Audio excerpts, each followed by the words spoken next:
आइए मेरे प्यारे दोस्तों, हम लोग 10th क्लास के सोशल साइंस का ऑब्जेक्टिव क्वेश्चन कर रहे थे, जो कि हमारे लिए बहुत ही महत्वपूर्ण था। जो भी बच्चे 2024 के बोर्ड एग्जाम के लिए तैयारी कर रहे हैं, वो इन सभी क्वेश्चन को बहुत ही ध्यानपूर्वक और अच्छे तरीके से याद करेंगे, क्योंकि सभी क्वेश्चन कहीं ना कहीं एग्जाम में पूछे जा सकते हैं। ठीक है, तो चलिए हम देखते हैं क्वेश्चन को एक बार।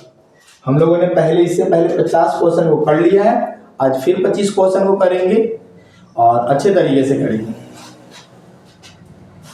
फर्स्ट क्वेश्चन आपका है, विश्वव्यापी आर्थिक संगठन किस वर्ष आरंभ हुआ था? विश्वव्यापी आर्थिक संगठन किस वर्ष शुरू हुआ था? 1914 में, 1922 में, 1929 में या 1927 में? तो सही आंसर इसका हो जाएगा 1929 में। ऑप्शन सी इसका सही आंसर होगा। चलिए आते हैं सेकंड नंबर क्वेश्चन पे। आजादी के बाद समाचार पत्र आपत्तिजनक विषय अधिनियम कब पारित हुआ? 1951, 1953, 1954 या 1956 में? तो सही आंसर इसका क्या हो जाएगा? 1951 में। कब होगा? तो 1951 में ये नियम बना। चलिए अगला क्वेश्चन देखते हैं। एल्युमिनियम बनाने में किस खनिज की आवश्यकता पड़ती है? और एल्युमिनियम किसका अयस्क है? तो आप जानते हैं बॉक्साइड का। इस तरीके से देख लेते हैं कि एल्युमिनियम बनाने में किस खनिज की आवश्यकता पड़ती है? मैग्नीज की, टीन की, लोहा की या बॉक्साइड की? तो सही आंसर इसका हो जाएगा बॉक्साइड। ठीक है, तो चलिए ऑप्शन डी नंबर आपका सही हो जाएगा। आगे आ जाते हैं हम 4 नंबर क्वेश्चन पे। देश में तांबे का कुल भंडारण कितना है? 1000 crore ton, 125 crore ton, 10 crore ton, 175 crore ton? तो सही आंसर इसका आपका सी हो जाएगा 10 करोड़ टन। कितना हो जाएगा? 10 करोड़ टन। 5 नंबर क्वेश्चन पे चलते हैं। निम्न प्राकृतिक संपदाओं में किसका भंडारण सीमित है? कोयले का, हवा का, मिट्टी का, सौर शक्ति का? तो सही आंसर इसका हो जाएगा कोयला, यानी ऑप्शन ए करेक्ट होगा। आगे आते हैं। यूरेनियम का प्रमुख उत्पादन स्थल है यूरेनियम का? दिग्बोई, झड़िया, घाटशिला या जादूगोड़ा? तो सही आंसर आपका डी हो जाएगा जादूगोड़ा। क्या हो जाएगा? जादूगोड़ा आपका करेक्ट आंसर डी हो जाएगा। यूरेनियम का प्रमुख उत्पादन स्थल है जादूगोड़ा। अगला क्वेश्चन आते हैं हम 7 नंबर पे। भारत के किस राज्य में सौर ऊर्जा के विकास की सर्वाधिक संभावनाएं हैं? तो पहला ऑप्शन है आपका असम, दूसरा है अरुणाचल प्रदेश, तीसरा है राजस्थान और चौथा है मेघालय। इसका सही आंसर आपका हो जाएगा राजस्थान, ऑप्शन डी करेक्ट होगा। ठीक है, चलिए आगे आते हैं। तारापुर परमाणु ऊर्जा केंद्र किस राज्य में है?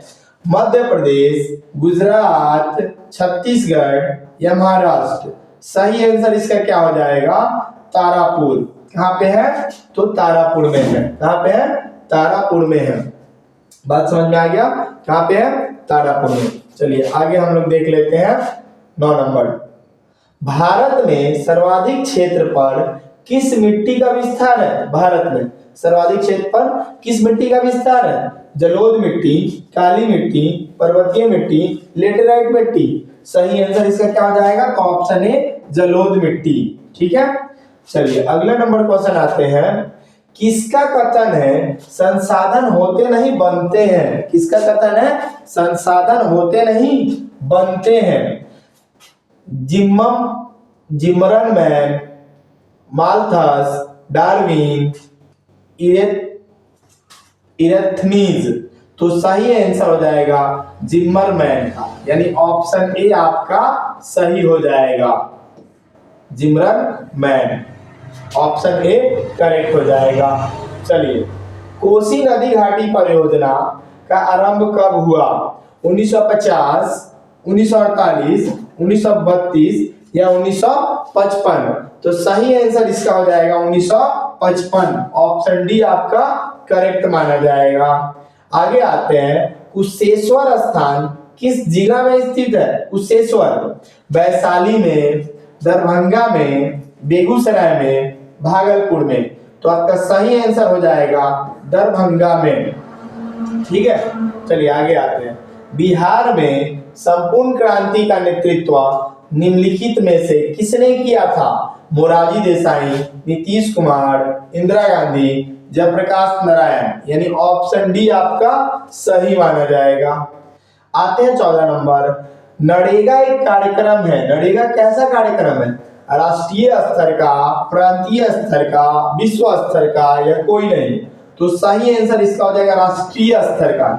नरेगा कैसा कार्यक्रम है? तो राष्ट्रीय स्तर का। आगे आते हैं, राष्ट्रीय आय का समतुल्य होता है। राष्ट्रीय आय समतुल्य होता है, यानी किसके बराबर होता है? उपभोक्ता व्यय और विनिमय योग के बराबर होता है। उपभोक्ता व्यय तथा विनिमय योग के अंतर के बराबर होता है। उपभोक्ता व्यय तथा विनिमय योग के गुना के बराबर होता है। उपभोक्ता व्यय तथा विनिमय योग व्यय को। इसमें से सही आंसर क्या हो जाएगा? तो ऑप्शन ए, उपभोक्ता व्यय और विनिमय योग के योगफल के बराबर होता है, ऑप्शन ए आपका करेक्ट हो जाएगा। 16 नंबर, भारतीय रिजर्व बैंक की स्थापना हुई थी, यानी कब हुई थी? 1934 ईस्वी में, 1935 ईस्वी में, 1948 ईस्वी में या 1951 ईस्वी में? तो सही आंसर 1935 ईस्वी में हो जाएगा आपका। चलिए, कौन बीमारू राज्य नहीं है? तो बीमारू राज्य होते कौन कौन से हैं? तो देखिए, बीमारू राज्य कौन कौन से होते हैं? तो बिहार होता है, बिहार के बाद आपका ना मध्य प्रदेश, फिर राजस्थान, क्या हो जाएंगे? सॉरी क्लीन,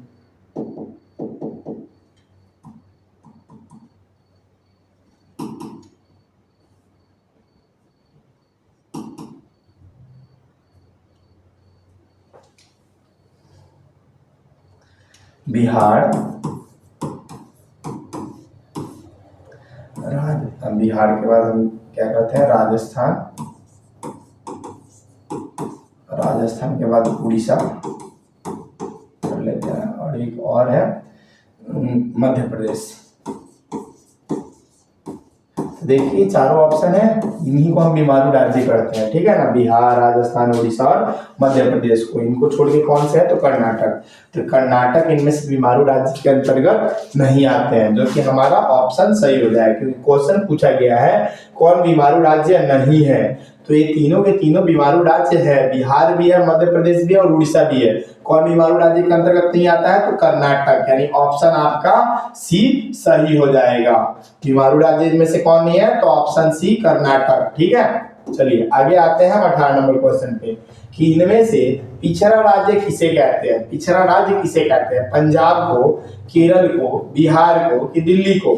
तो सही आंसर यहाँ हो जाएगा ऑप्शन सी, बिहार को कहते हैं बहुत पिछड़ा राज्य। ठीक है, अंतरराष्ट्रीय व्यापार संबंधी नियमों को निर्धारित करने वाली संस्था कौन सी है? व्यापार संबंधी, विश्व बैंक, IMF, UNO, इनमें से कोई नहीं। तो कौन सी देखती है? तो विश्व बैंक देखती है व्यापार संबंधी मामले को, यानी ऑप्शन ए आपका सही हो जाएगा। 19 नंबर क्वेश्चन, अंतरराष्ट्रीय व्यापार संबंधी नियमों कौन देखभाल करती है? तो विश्व बैंक। आगे आते हैं, नदियों में बाढ़ आने का प्रमुख कारण क्या है? जल की अधिकता, नदी की तली में अवसाद का जमाव, वर्षा का अत्यधिक होना, इनमें कोई नहीं। तो सही आंसर वर्षा का अत्यधिक होना हो जाएगा, ऑप्शन सी आपका सही माना जाएगा। महासागर की तली पर होने वाले कंपन को क्या कहते हैं? भूकंप, चक्रवात, सुनामी, इनमें से कोई नहीं। तो सही आंसर आपका सुनामी बोला जाएगा। क्या बोला जाएगा? Tsunami. Akhil Bharatiya trade union Congress की स्थापना कब हुई थी? 1844 में, 1881 में या 1885 में या 1920 में? अखिल भारतीय ट्रेड यूनियन कांग्रेस की स्थापना तो 1920 में हुआ था, ऑप्शन डी आपका सही होगा। अगला आता है 24 नंबर, सेफ्टी लैंप के आविष्कारक किसने किया? सेफ्टी लैंप का आविष्कारक किसने किया?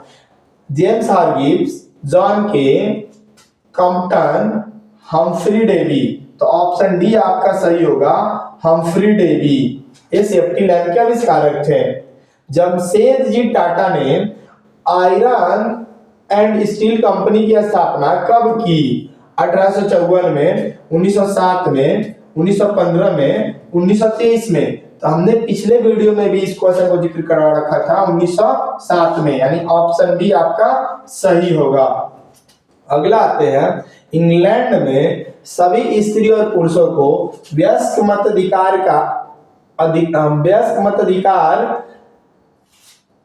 कब प्राप्त हुआ? यानी यहाँ कब छूट गया, कब प्राप्त हुआ? 1838 में। कब प्राप्त हुआ, कब होना चाहिए, कब प्राप्त हुआ? 1838 में, 1881 में, 1918 में या 1932 में? तो सही आंसर इसका हो जाएगा 1918 में, ऑप्शन सी हो जाएगा। इंग्लैंड में सभी स्त्री और पुरुषों को वयस्क मताधिकार कब प्राप्त हुआ? तो 1918 में। ठीक है, इस तरीके से हम लोगों ने 26 एक बीच में क्वेश्चन नहीं था, हम लोगों ने 25 ही क्वेश्चन किया हुआ है। पूरे कितने क्वेश्चन कर लिए? 25 क्वेश्चन को अच्छे तरीके से कर लेंगे। जिनको नहीं याद हुआ है एक बार फिर से वीडियो को देखिए और अपने दोस्तों को शेयर कीजिए अधिक से अधिक। हमें एक भी क्वेश्चन को नहीं छोड़ना है, क्योंकि जो भी बच्चे 2024 बोर्ड की एग्जाम की तैयारी कर रहे हैं वे अच्छे से अच्छे तरीके से इस वीडियो को देखें, क्वेश्चन को याद करें। चलिए मिलते हैं हम अगले वीडियो में कुछ अच्छे क्वेश्चन को लेके।